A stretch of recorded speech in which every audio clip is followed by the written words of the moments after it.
Gig Coach Jake here, coming at you with another hot topic. Today we're going to talk about hotspots and heat maps and whether they're good or bad. We have those on just about every app now. I know Grubhub's just started to introduce the heat maps and not everybody has it yet. But DoorDash, they have their own, they have hotspots. Postmates also has a heat map. And these go way back to rideshare, Lyft and Uber. They originally had these heat maps and hotspots. Some of the different apps you can have to find the heat maps, but like hotspots they have that used to flare up. All these do is they draw all the other drivers in from everywhere else. So just think about that you had a prime area that you work and live in, right? And there isn't a ton of drivers. There's just so many. Then all of a sudden they introduce these new heat maps. Now all the drivers can see, maybe they're in the perimeter areas, maybe they're up north, down south. They're going to start chasing after this. And Lyft, we used to call this chasing the pink, right? So anyone that's a Lyft driver knows all about chasing the pink. I know it's changed a lot now, so it's pretty much different with prime time being next to nil. But what's up, everyone? Just want to say hi real quick to those saying hi. Anyhow, right back to it. So back with Lyft, when you would chase these hotspots and these heat maps, by the time you got there, there was no demand, no rides, right? There's just too many drivers in the area. You almost have to be closer in a better position. It just saturates. So now think about like what a light does to moss. Now I don't want to say bugs because I don't want to compare y'all to bugs, right? We're not bugs. So think about what a light does with moss. It draws them in, right? Same concept with humans. Humans are creatures of habit. They see the heat map or the hotspot. They run to it. They sit there. I see it all the time on Facebook, right? You see, I'm sitting here in a hotspot and I'm not getting any pings. What's going on? I'll tell you what's going on.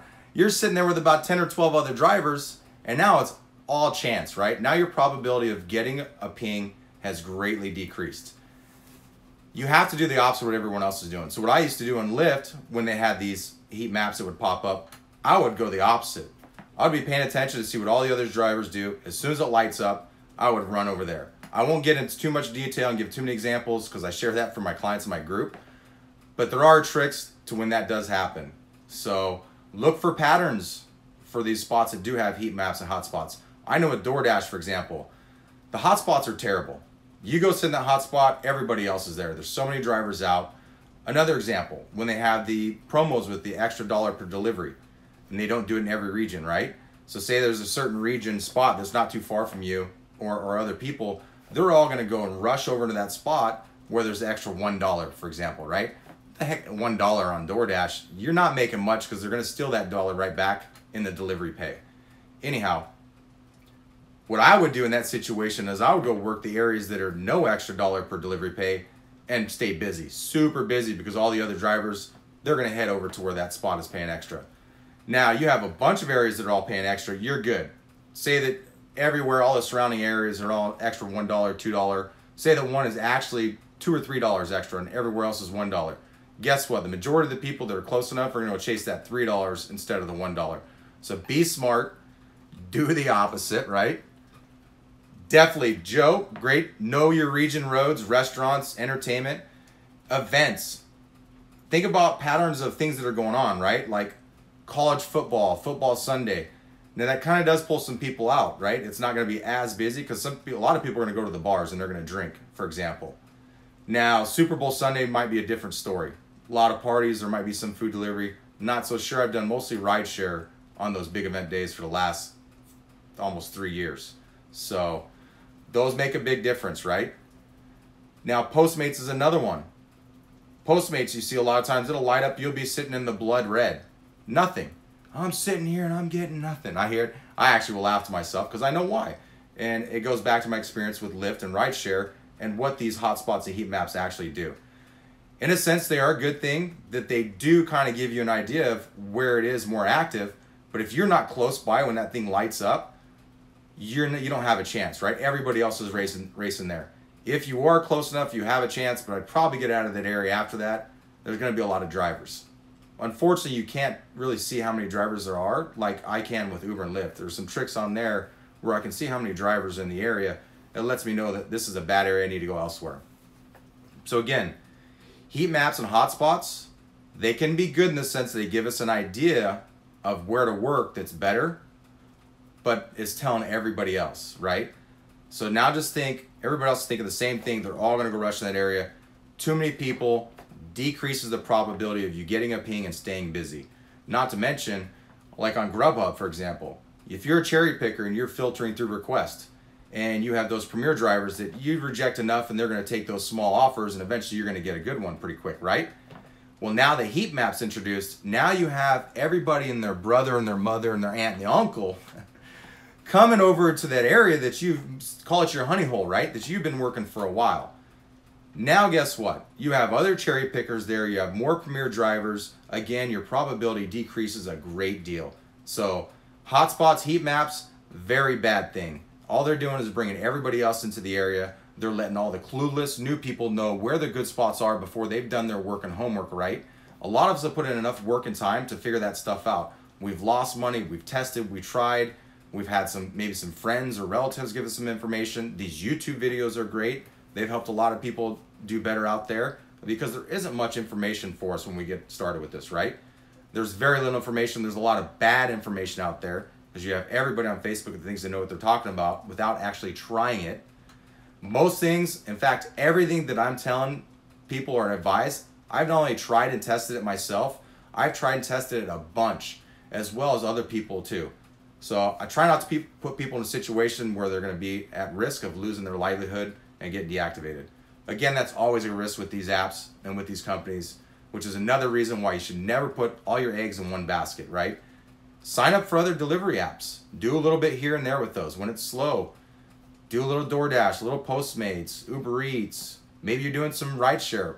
A lot of my clients, they're doing rideshare and food delivery because food delivery is pretty minimal. I mean, you got lunch rush, dinner rush, and some stuff outside of there. It's very inconsistent. As where when you have stuff like rideshare, Lyft, or Uber, when you're doing it smart, you have to be doing that smart because Uber just decreased the rates 15% here in Phoenix. Lyft always follows suits, but they're giving themselves raises, right?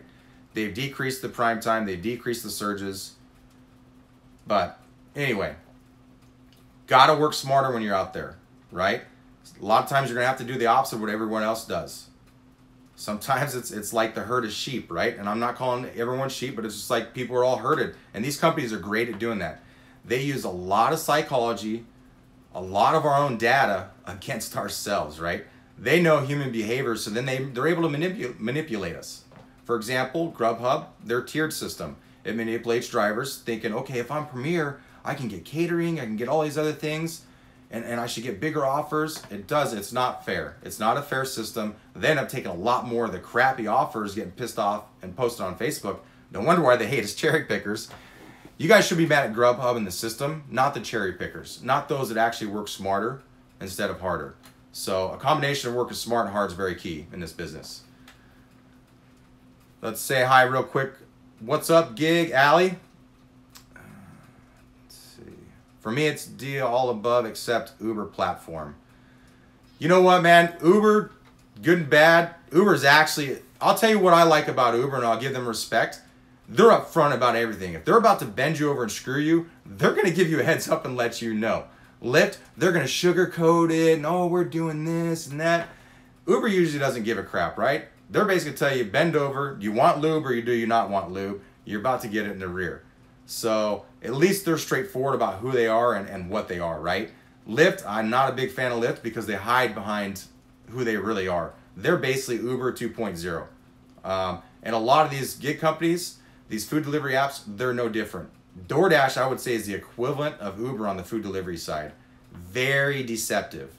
But anyhow, let's see. Blacklisted. Currently learning psychology. So what do you mean by blacklisted? What are you talking as far as referring to there? I know with blacklisted, I mean, I've blacklisted some certain merchants. There's places that I would never go to. I have a list of spots or that I have minimums. Like I had the video thing the other day, Buca de Beppo, $20 minimum. So anyhow, I just want to get on here real quick. I know it's a new topic that's coming up a lot because of Grubhub has added heat maps. They're a bad thing, real bad thing for a lot of people. Those who are new, take heed of that. If you see these heat maps and hotspots and you're sitting there and you're getting no pings, I just explained why. You're surrounded by drivers, you don't see it, but they're all hanging out in their little spots. I'm sure if you drove around and looked some shady spots or whatever, they're sitting in their cars hiding in the shade, whatever. But you're surrounded by drivers. Maybe drive a little bit ways away where there are some other restaurants. It's not that actual hotspot. I guarantee you'll do a lot better. Trust me on that. That's from years of experience in this gig economy industry across the board. Lyft, Uber, Postmates, Uber Eats, Grubhub, DoorDash, they're all the same. They just operate a little bit differently. Anyhow, any last questions before I hop off? Oh, you can't do anything on the Uber platform anymore. Drop in the comments. Let me know what happened, why you got blacklisted from Uber. I'm interested to hear that story. Anyhow.